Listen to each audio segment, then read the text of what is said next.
प्रिय साथियों नमस्कार। मैं जसवंत सिंह कैलासिया। हमारी यूट्यूब चैनल पाराद लोकतंत्र का अंकुरण में आपका स्वागत है। हमारी एक इंग्लिश चैनल भी है जिसका नाम है पाराद जर्नलिस्ट द डेमोक्रेसी।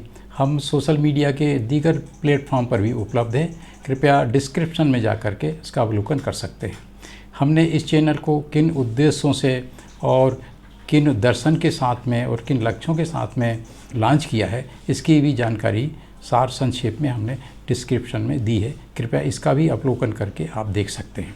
आज हम आपकी सेवा में भारतीय न्याय व्यवस्था के संबंध में एक आलेख प्रस्तुत कर रहे हैं। इस आलेख को हमने 5 बराबर एपिसोड्स में बांटा है। जैसा कि आपसे हम निवेदन करते हैं, हमारी ये यूट्यूब चैनल अभी नई है, अतः लंबे वीडियोस बनाना हमारे लिए फ़िलहाल संभव नहीं है।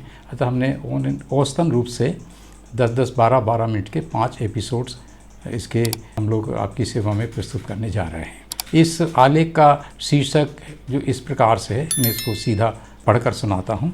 भारत की सामाजिक, सांस्कृतिक, आध्यात्मिक, धार्मिक, आर्थिक व्यवस्था बनाम भारत की न्याय व्यवस्था। इस शीर्षक को मैं पुनः आपके सामने पढ़ रहा हूँ।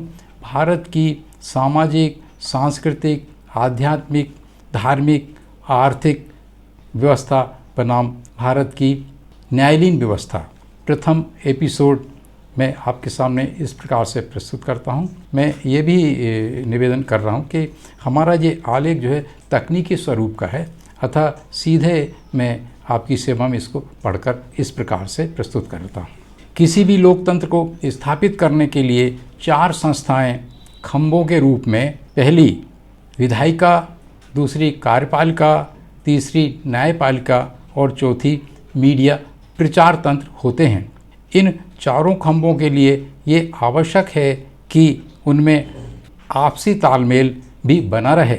हमने विधायिका, कार्यपालिका एवं मीडिया के विषय में हमने अपने विचार परोक्ष अपरोक्ष रूप से पहले ही व्यक्त कर दिए हैं, लेकिन चौथे एवं सबसे प्राथमिकता वाले क्रम में सबसे प्रथम एवं सबसे महत्वपूर्ण खंभे न्यायपालिका के विषय में अगर हम यहाँ अपने विचार अनुभव व्यक्त नहीं करेंगे तो हमारा ये स्कीम अधूरा ही लगेगा।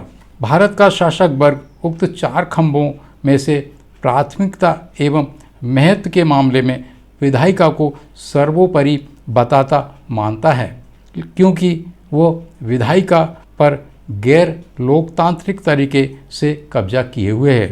भारत में कुछ वर्षों से यह बहस छिड़ी हुई है कि विधायिका एवं न्यायपालिका में कौन श्रेष्ठ है।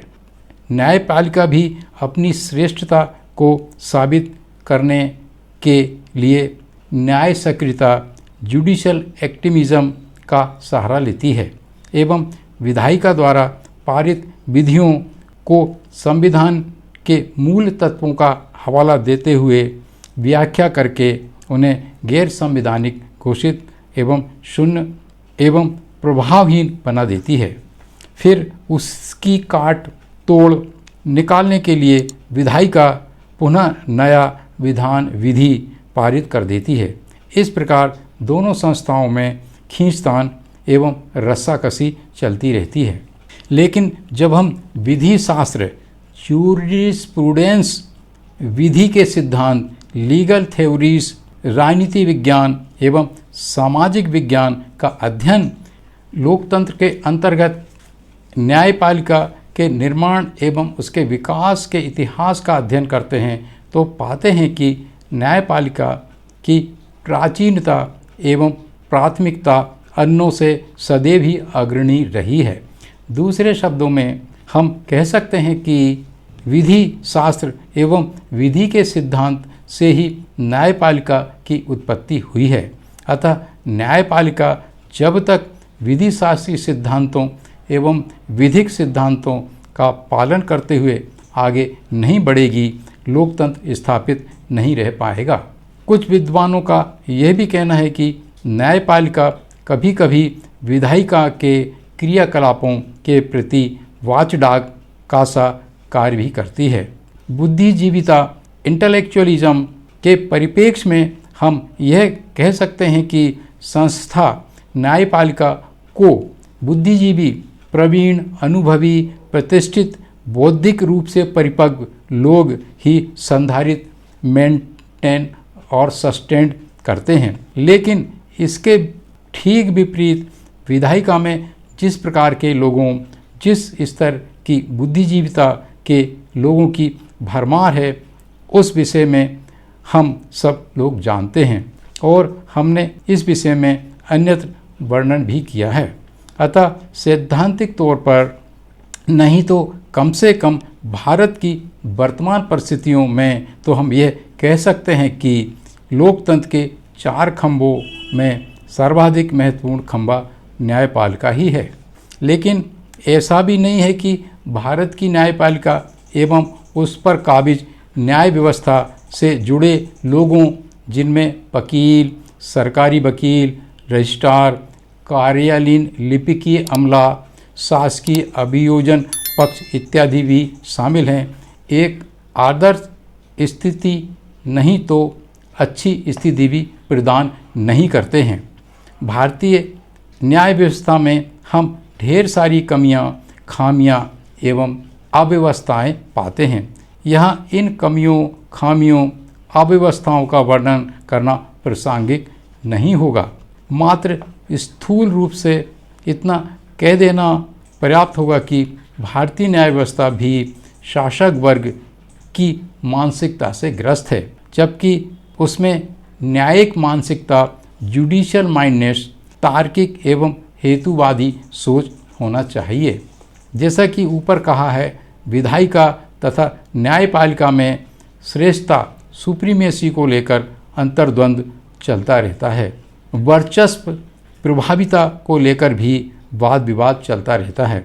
न्यायपालिका विधायिका पर ये आरोप लगाती है कि देश की आवश्यकता के अनुसार तथा अंतर्राष्ट्रीय मानकों के अनुसार विधायिका न्यायाधीशों, न्यायमूर्तियों तथा न्यायालयों की संख्या नहीं बढ़ा रही है और न ही पर्याप्त बजट संसाधन उपलब्ध करा रही है। साथ ही न्यायालयों एवं न्याय प्रक्रिया को आधुनिक तकनीकियों से सुसज्जित कर पा रही है। इससे न्यायालयीन मामलों की संख्या में वृद्धि हो रही है और प्रकरणों के निपटारे में बहुत विलंब हो रहा है। भारत प्रकरणों के विलंबन, पेंडेंसी के मामले में सारे विश्व में बहुत बदनाम है। कुछ विधिवेत्ता विधायिका एवं कार्यपालिका पर ये गंभीर आरोप भी लगाते हैं कि आम जनता के प्रति ये दोनों संस्था अपने संवैधानिक, प्रशासनिक, जन कल्याणकारी कर्तव्यों, नियमों का पालन नहीं करते। इससे विवाद उत्पन्न होते हैं और फिर वे न्यायालयीन प्रकरणों में परिणत हो जाते हैं। अतः इन कारणों से भी न्यायालयीन प्रकरणों की संख्या में बहुत बढ़ोतरी हो जाती है। अभी हाल ही में एक वरिष्ठ न्यायमूर्ति ने कॉलेजियम न्यायाधीशों की नियुक्ति के नियम को लेकर हुए विवाद में इतना तक कह डाला कि जब विधायिका कार्यपालिका सभी 80% मामलों में आम जनता के प्रति पक्षकार उत्तरदाता है तो वो निष्पक्ष रूप से न्यायाधीशों की नियुक्ति नहीं कर सकती। दूसरी तरफ विधायिका एवं अन्य संस्थान, संगठन न्यायपालिका पर आरोप लगाते हैं कि वह पहला, प्रकरणों को उस तीव्र गति से निपटारा नहीं करती जितना कि वो कर सकती है। दूसरा, वह प्रक्रिया विधियों, प्रोसीजरल लॉ पर ज़्यादा तवज्जो, एम्फेसिस देती है, जिससे विलंबन, पेंडेंसी बढ़ती जाती है। तीसरा, न्यायपालिका पर कार्य दिवसों के मामले में ये आरोप लगाया जाता है कि अंतर्राष्ट्रीय स्तर पर भारत में न्यायपालिका बहुत अधिक संख्या में अवकाश मनाती है। इससे भी विलंबन बढ़ जाता है। चौथा, ये भी आरोप लगने लगे हैं कि न्यायाधीशों का ध्यान अपनी अच्छी CR लिखवाने के चक्कर में न्याय करने, टू डिलीवर द जस्टिस के बजाय प्रकरणों के निपटाने, to dispose and of the cases में ज़्यादा समय रहता है। इससे अपीलों, पुनः अपीलों, रिवीजन पिटीशन इत्यादि की संख्या बढ़ती जाती है। उक्त मुक्त कारणों बातों के अलावा अनेक ऐसे ढेर सारे कारण हैं जिनकी वजह से न्यायालयीन प्रकरणों की एक तरफ संख्या बढ़ती है, दूसरी तरफ उनका विलंबन भी कई वर्षों तक बना रहता है।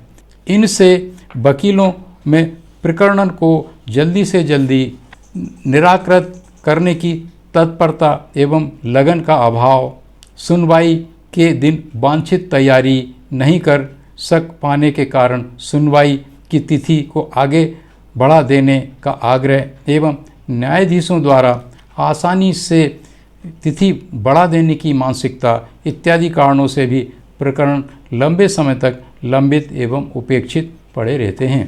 प्रिय साथियों, इन मामलों विषयों में हमारा अध्ययन यह कहता है कि कुल मिलाकर भारत की न्याय व्यवस्था में कुछ ऐसी संस्कृति एवं सोच सी पनप गई है जो प्रकरणों को लंबे समय तक लंबित रखने में सहायक होती है।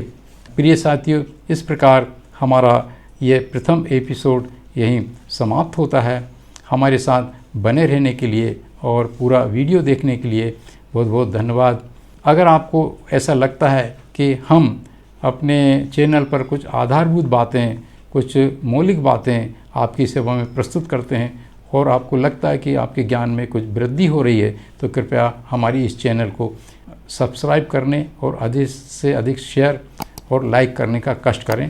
हमारे साथ बने रहने और पूरा वीडियो देखने के लिए बहुत बहुत धन्यवाद। नमस्कार।